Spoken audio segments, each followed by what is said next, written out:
Okay. Education is the ultimate poverty eradication tool. When you know better, you tend to do better. We all know this. We all know that in Africa, if you give a woman 2 years of primary school education in a village in Africa, you will lift the entire village out of poverty. We know the power of education in China and the power of education in the developing world. Yet we do so little. Yet we tend to have ready, fire, aim. We wait until the last minute. We don't make that our first investments. Why don't governments do this? Why don't they make this a larger priority?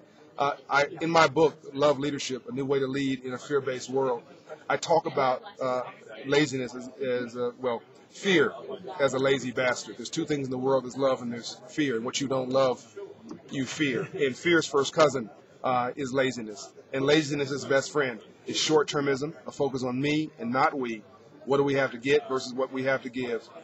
And this immediate gratification and greed. And so it is our short-term nature. It is the immediacy of politics versus the long-term nature of public service that has got us wrapped in this vicious cycle. And what I've said is, if you want to make a lot of money, you want to do really well, there's nothing better for you or worse for society than repression in the short term. But over the long term, you'll hit a wall. And we've hit a wall around the world. I keep saying this is not a recession, it's a reset. And so we're going to have to start making long-term investments in everything, the environment, in our economy. Financial literacy is an example of a long-term investment. And education is the ultimate way to break the back of poverty. In America, 30% of all students are dropping out of high school. In the largest economy in the world, 50% of all urban kids are dropping out of high school. And 70% of black men are dropping out of high school. It's an economic death sentence, and it is not sustainable. We need to make smart sexy again. We need to make a long-term investment to reframe education as smart, sexy, and cool. And I guess the last thing I'll say is, in developing countries where kids are dropping out of high school, where in developing countries kids are just trying to get into school, but in developed countries they're dropping out of high school, they're dropping out because they don't think education is relevant to their future. How do you make it relevant? Show kids how to prosper, how to succeed, and how to do well, and even how to get rich if they want to legally.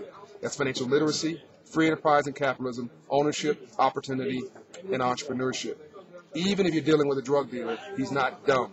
He understands import, export, supply, demand, wholesale, retail, customer service, security. You're not talking about a dumb kid. You're talking about a misdirected kid. So let's give them a role model. Let's give them some relevant education. Let's give them the opportunity to apply those skills and to improve their lives. And we will see education be the ultimate long-term investment in our society. And that's doing well and doing good, doing well by doing good. If you want to help, go to 5mk.org, 5millionkids.org. Help Quincy Jones, Andrew Young, and myself to make smart sexy again. Thank you very much.